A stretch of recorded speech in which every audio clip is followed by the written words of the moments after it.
All right, y'all, the October challenge has started. Me and Lyric are getting it in with LASHAE on ifyoucanmove.com. Sign up for the October challenge before it's over, or sign up for the online gym if you're trying to get in shape, okay? Girlfriend will get you together in 30 minutes or less most of the time, okay? I'm telling y'all, most of the workouts are less than 30 minutes. Get you in, get you out, get you some real results, okay? And please don't forget to check out TLC products, okay? They tell y'all it's a scam, but they lied, okay? I'm telling y'all, you got stomach issues, you ever feel like, you're a little constipated, or your stomach hurt, a little nauseous, anything like that, that ISOT, any of the flavors is so helpful, so helpful. And NutriBurst definitely gets your energy where you need it to be throughout the day. I promise y'all I would not lie to you, okay? Because we going through this challenge, we working out every day this month, okay? So I need all the help I can get. So y'all check down below in the description box where you can get the links to everything. Hey everybody, it's your girl Bondy Blue and I am back. Hey, hey. Look, feeling a little Whitney up in a minute. Oh, dance with somebody. I wanna feel the heat with somebody. Okay, look. Get into the t-shirt. I'm sorry, y'all. I'm excited about this t-shirt. I had to find it. It wasn't that easy to find. It's not easy to find like these t-shirts like this, just so y'all know. But anyway, Married at First Sight is what we here for. Okay, now that I told y'all about my life and my obsession with this t-shirt. Married at First Sight, y'all. So, the world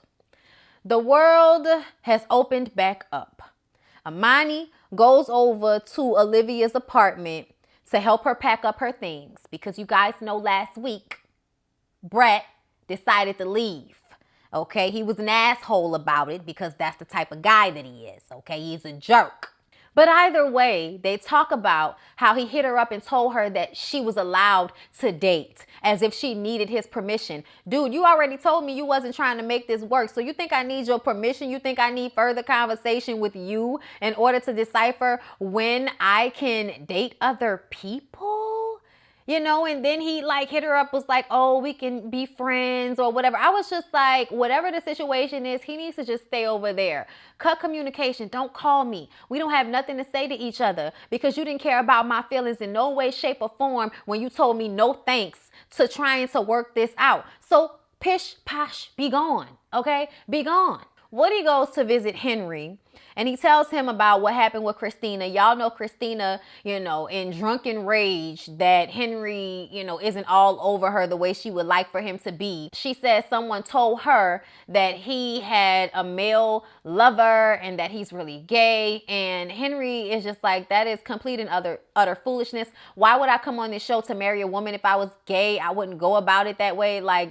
I believe him. I don't think it's true either. I think it's something that she said because she's hurt, because she's angry, because she doesn't know what to say. Neither she or Henry are good communicators in the first damn place. So I just think it was a moment of her acting out and being drunk. Henry is caught up on how Christina is such a liar. And I understand that she hasn't been honest about certain things, but I also feel like maybe if you had gotten to know her as a person and had a real conversation with her and asked her the questions that you felt shaky about, instead of saying, oh, she's a liar and I'm just not gonna really try to get to know her, I feel like he used it as an excuse. He used her not telling him the truth all the time as a scapegoat to not really dive in and give it a real, a real try, like an emotional attachment. It was like he was still scared to do that, and he was looking for a reason to make her the bad guy for why he couldn't do that. You know what I'm saying? I think sometimes when people are like Henry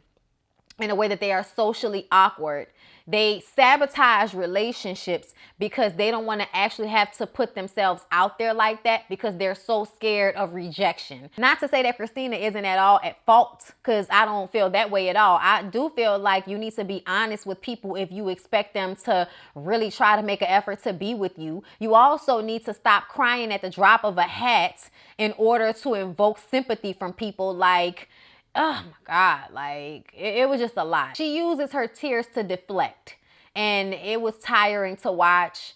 And then watching Amani and other people giggle at her throughout the episode as she had these crying fits in front of everyone. It was quite the episode. I kid you not, it was entertaining. So the couples retreat, you guys. Karen and Miles need to relax. Miles has not been working. Miles has also been greatly affected by George Floyd's death. Okay, that's around the time that this happened. So he is, definitely feeling it. He is about to be around a group of white people, and he is going to have to express how he feels in order to not come off crazy. Now, I feel like he's a great guy, but you could definitely tell that he is depressed. And I feel bad for him. And I wish that Karen was the type of woman that would hug him and console him and stop making it seem as if it's a weakness in order for you to show a man and for a man to need affection. Like, you're insane. All people need affection, especially people who are going through something. So the lack of emotional intelligence on Karen's part makes it hard to watch Karen and Miles' scenes together, because he just seems so in need of, like, touch and, compassion and physical, compassion at that. Like, damn, no kiss, no hug, nothing.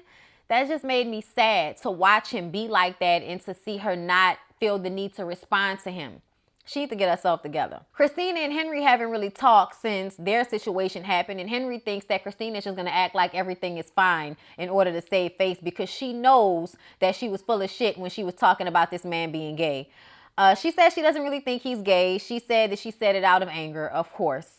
Then they all get there. Everybody gets to the house. They're in the kitchen. They're cooking. They're vibing. Some of them are really happy to see one another. It's cool. They sit down to eat, and they talk about how Brett and Olivia aren't there. And Christina starts to cry about how she noticed those red flags, and she's been through this before. And, Olivia's a great girl, and I'm just sad to see her go through that, And Woody was like, girl, you got enough issues in your own relationship. Cry about those. Cry about those, all right? Bennett throws it out there that he and Amelia are having sex now, okay? Like, dude, throw that out there right quick just in case you ain't know. Miles honestly speaks on how the world has been affecting him, how George Floyd's death has affected him. And I love the way everyone seemed to support him and in some way, shape, or form be like, oh man, I'm sorry you feeling like that. And understanding that as white people, they don't even channel that feeling the same way. I think they feel that things aren't as light, but I also think some of them are completely oblivious to things that don't have anything to do with them. And I think that's like upsetting. I think that's really upsetting. It shows a lack of empathy. But either way, I felt Miles was supported in this moment, and I was happy about that. Bennett points out that this whole experience, the pandemic, the racial injustice, everything is like we've been living in a pressure cooker. So it will heighten things that are already uncomfortable, like being married to a stranger. Christina says that, she's happy that she is there because at first she didn't know if she wanted to come, but she's really happy that she came.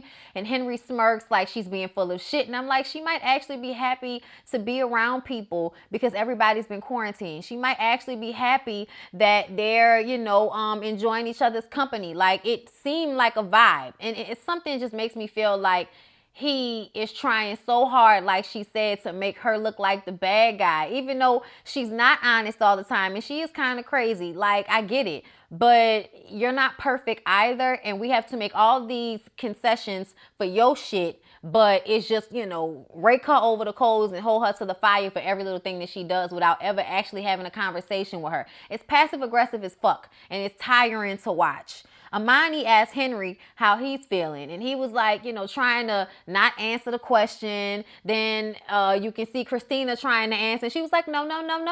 I wanted to know how Henry's feeling about this whole process, like him. I was like, yes, Amani, yes, get it together.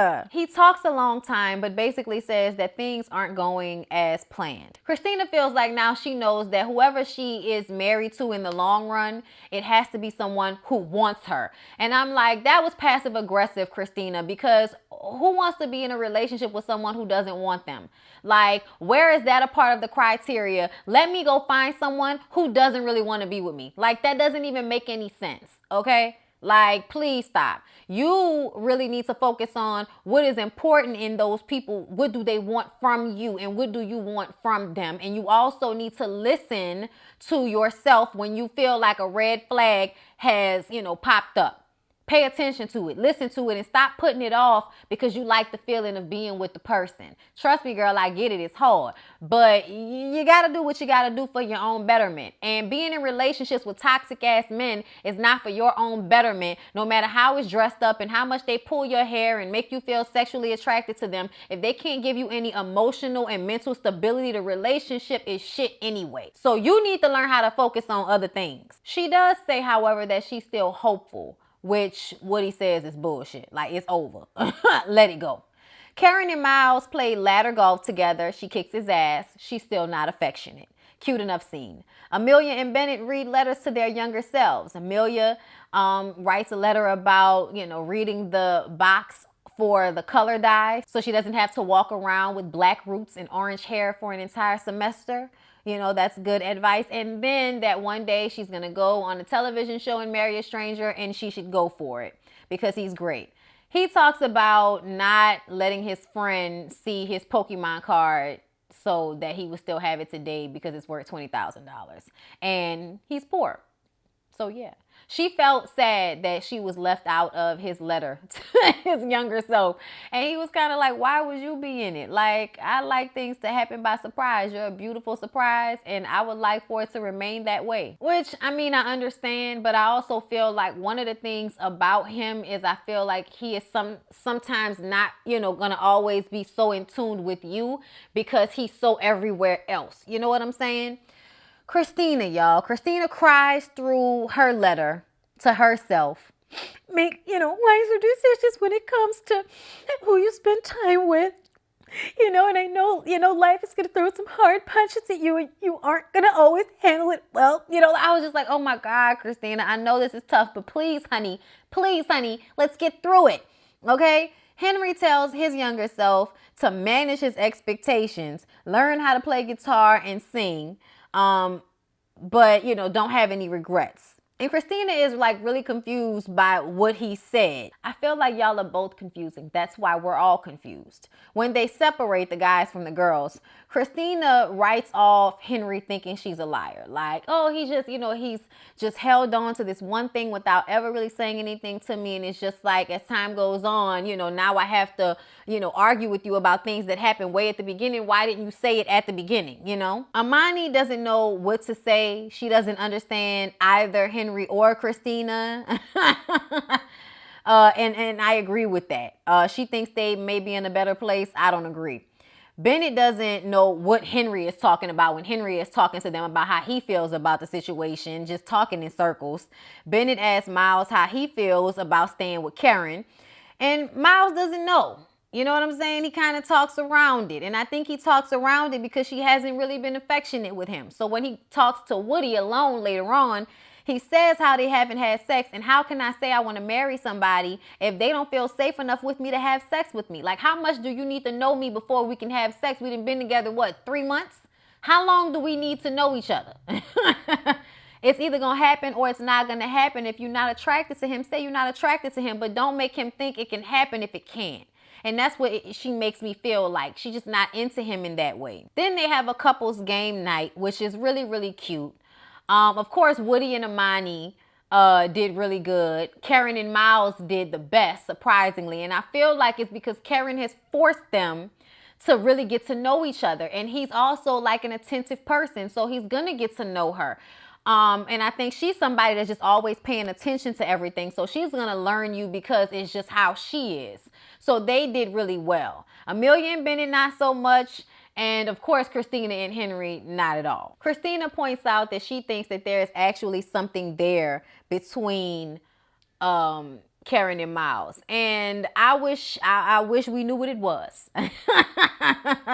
I wish we knew what it was. Yes, they do seem to be, comfortable around each other, but that can sometimes translate to a friend relationship and not necessarily a romantic one. And we want to be in a romantic relationship, not a friend relationship, okay? Not a platonic relationship, okay? But yeah, y'all, I thought it was a really good episode.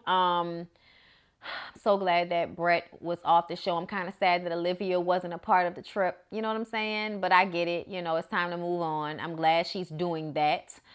I thought that the retreat was a really good idea. I think it made for really good TV.